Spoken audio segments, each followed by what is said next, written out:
The middle-aged couple had finally learned how to send and receive texts on their cell phones. The wife, being a romantic at heart, decided one day that she'd send her husband a text while she was out of the house having coffee with a friend. She texted, "If you are sleeping, send me your dreams. If you are laughing, send me your smile. If you are eating, send me a bite. If you are drinking, send me a sip. If you are crying, send me your tears. I love you." The husband, being a no-nonsense sort of guy, texted back, "I'm on the toilet, please advise." The phone rings, and the lady of the house answers, "Hello." "Mrs. Sanders, please." "Speaking." "Mrs. Sanders, this is Dr. Jones at St. Agnes Laboratory. When your husband's doctor sent his biopsy to the lab last week, a biopsy from another Mr. Sanders arrived as well. We are now uncertain which one belongs to your husband. Frankly, either way, the results are not too good." "What do you mean?" Mrs. Sanders asks nervously. "Well, one of the specimens tested positive for Alzheimer's, and the other one tested positive for HIV. We can't tell which is which." "That's dreadful! Can you do the test again?" questioned Mrs. Sanders. "Normally we can, but Medicare will only pay for these expensive tests one time." "Well, what am I supposed to do now?" "The folks at Medicare recommend that you drop your husband off somewhere in the middle of town. If he finds his way home, don't sleep with him." 4 men are in the hospital waiting room because their wives are having babies. A nurse goes up to the first guy and says, "Congratulations, you're the father of twins." "That's odd," answers the man. "I work for the Minnesota Twins." A nurse says to the second guy, "Congratulations, you're the father of triplets." "That's weird," answers the second man. "I work for the 3M company." A nurse tells the third man, "Congratulations, you're the father of quadruplets." "That's strange," he answers. "I work for the Four Seasons Hotel." The last man is groaning and banging his head against the wall. "What's wrong?" the others ask. "I work for 7-Up." A linguistics professor stands at the front of his English class. He clears his throat to begin his favorite part of the lecture, his glasses sliding down his nose. In English, he says, pausing for dramatic effect, "A double negative forms a positive. Now, in some languages, take Russian for example, a double negative still forms a negative." "But," and here he stops, leaning forward slightly as if revealing a great mystery. "There is no language, none at all, where a double positive can form a negative." He looks around the room, expecting impressed silence or, at the very least, a couple of nodding heads. The students, though, remain mostly still, except for a few confused expressions. Just as the professor is about to continue, an inaudible voice from the back of the room breaks the moment and the students begin to chuckle. "Excuse me, young man," says the professor as he glances at the student in the back of the room. "Did you have a comment?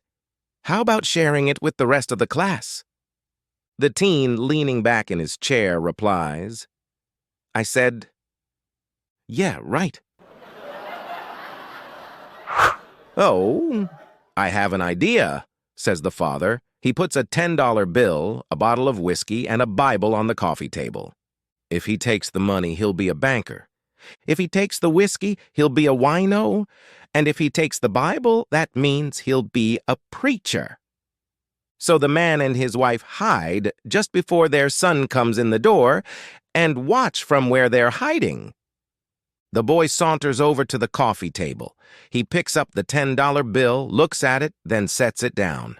He picks up the bottle of whiskey, uncorks it, sniffs it, then sets it down. He picks up the Bible, leafs through it, and sets it down. Then the boy takes the money and stuffs it into his pocket, grabs the whiskey, and walks off with the Bible under his arm. "Well, how do you like that?" exclaims the father. "He's going to be a politician." A man is walking to work in Sydney when he sees a small Chinese curio shop. He has never noticed it there before, and he is curious, so he goes inside. It is dark and filled with incense smoke, strange ornaments, and bizarre objects. He is drawn to a statue of a golden rat. In a glass case, it has a label with Chinese lettering on it. He casually asks the price. The shopkeeper, an ancient Chinese man smoking a pipe, laughs and replies, "He is statue of the king of the rats. $50 for King Rat, $5,000 for the story. You need to hear the story to own the rat." The man thinks and says, "Nice one. No, just the golden rat will be fine." He pays and walks out of the shop. As he leaves, he hears the old man chuckling, "You be back, you be back." As he walks down the road, he notices a few rats following him. Then out of basements, sewers, and buildings, rats begin to pour out and follow him. He panics and begins to run as thousands of rats follow him. The further he runs, the more rats follow, pouring out of every crack and crevice. He runs panic-filled through the city onto the harbor bridge, only to be met by legions of rats coming from the Sydney northern suburbs. By now, millions upon millions of rats have stopped traffic and caused chaos in the streets. He is surrounded by a heaving sea of rodents, large and small, glaring, snarling, squeaking, and squealing at him. In desperation, he throws the golden rat from the bridge into the harbor water hundreds of feet below. The rats hesitate, then plunge off the bridge, en masse, to their death, following blindly after the Golden King Rat. After he recovers enough to walk, he makes his way back to the curio and the cackling old man. "You back? I told you. You be back? $5,000 for the story of the Golden King Rat," giggles the old man as he staggers back into the shop. The man replies, "Bugger the story, mate. I'll pay you, and $10,000 for golden statue of John Howard made by the same person." A dude-up city biker walks into a seedy tavern in the outback of Western Australia. He sits at the club and notices a grizzled old biker with his arms folded, staring blankly at a full bowl of chili. After 15 minutes of just sitting there staring at it, the newbie rider bravely asks the old biker, "If you ain't gonna eat that, mind if I do?" The old veteran of 1,000 rides slowly turns his head toward the young pup and says, "Nah, you go ahead." Eagerly, the guy wearing the shiny new leather fashions reaches over and slides the bowl into his place and starts spooning it in with delight. He gets nearly down to the bottom of the bowl and notices a dead mouse in the chili. The sight was very shocking, and he immediately barfed up the chili back into the bowl.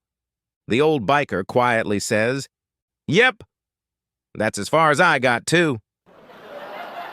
A successful rancher died and left everything to his devoted wife. She was a very good-looking woman and determined to keep the ranch, but knew very little about ranching, so she decided to place an ad in the newspaper for a ranch hand. 2 cowboys applied for the job. One was and the other a drunk. She thought long and hard about it, and when no one else applied, she decided to hire the guy, figuring it would be safer to have him around the house than the drunk. He proved to be a hard worker who put in long hours every day and knew a lot about ranching. For weeks, the two of them worked, and the ranch was doing very well. Then one day, the rancher's widow said to the hired hand, "You have done a really good job, and the ranch looks great. You should go into town and kick up your heels." The hired hand readily agreed and went into town one Saturday night. 1 o'clock came, however, and he didn't return. 2 o'clock, and no hired hand. Finally, he returned around 2:30, and upon entering the room, he found the rancher's widow sitting by the fireplace with a glass of wine, waiting for him. She quietly called him over to her. "Unbutton my blouse and take it off," she said. Trembling, he did as she directed. "Now take off my boots." He did as she asked, ever so slowly. "Now take off my socks." He removed each gently and placed them neatly by her boots. "Now, take off my skirt." He slowly unbuttoned it, again with trembling hands. He did as he was told and dropped it to the floor. Then she looked at him and said, "If you ever wear my clothes into town again, you're fired."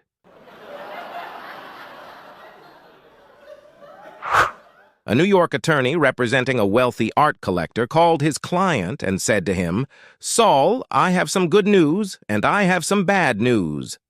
The art collector replied, "I've had an awful day. Let's hear the good news first."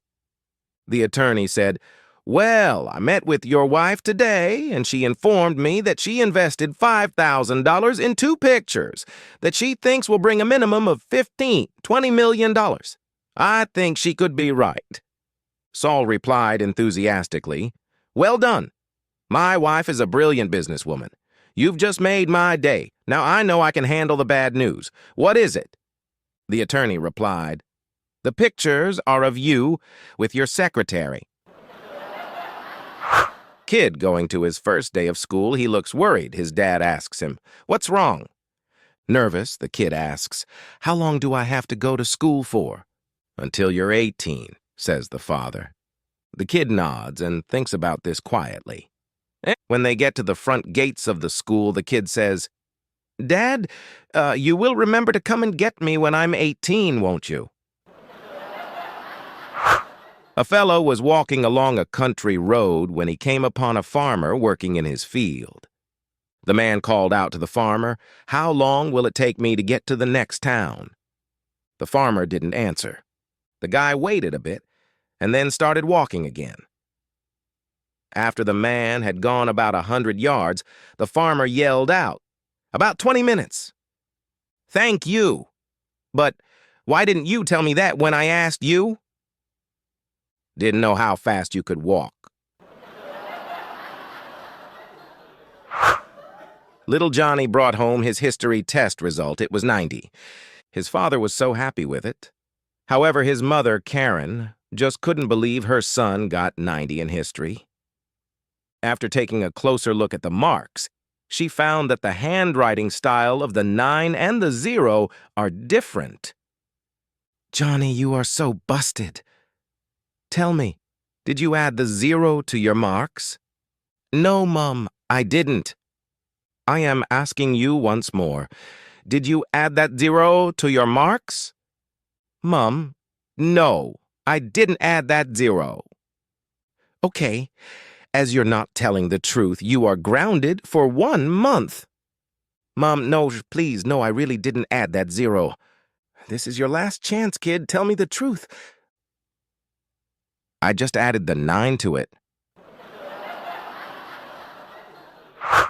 As the result of an accident, a man lost teeth and had to have a partial plate made. His dentist built a standard dental plate and fitted it into his mouth, and it worked just fine. In 3 months, the man was back at his dentist. The dentist looked in his mouth, and the plate he had just put in was so deteriorated it was beyond repair.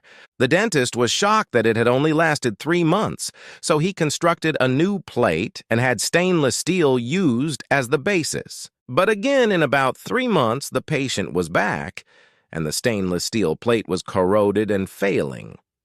This time, he had the plate made with titanium, but once more it only lasted a matter of months before deteriorating beyond repair. Totally baffled, he sent the patient to a dental professor known to be an expert in the construction of dental plates to see if he could solve this puzzle. The professor examined his mouth and quizzed the man about his dental hygiene and diet. "There must be something very acidic that you eat a lot of," the dentist said. "To tell the truth," the man replied, "my wife makes the absolute best hollandaise sauce in the world. I put it on everything." "Aha!" the professor exclaims. "Have your dentist make you a new plate out of chrome and you shouldn't have any more problems." "Chrome?" the patent asks. "Why chrome?"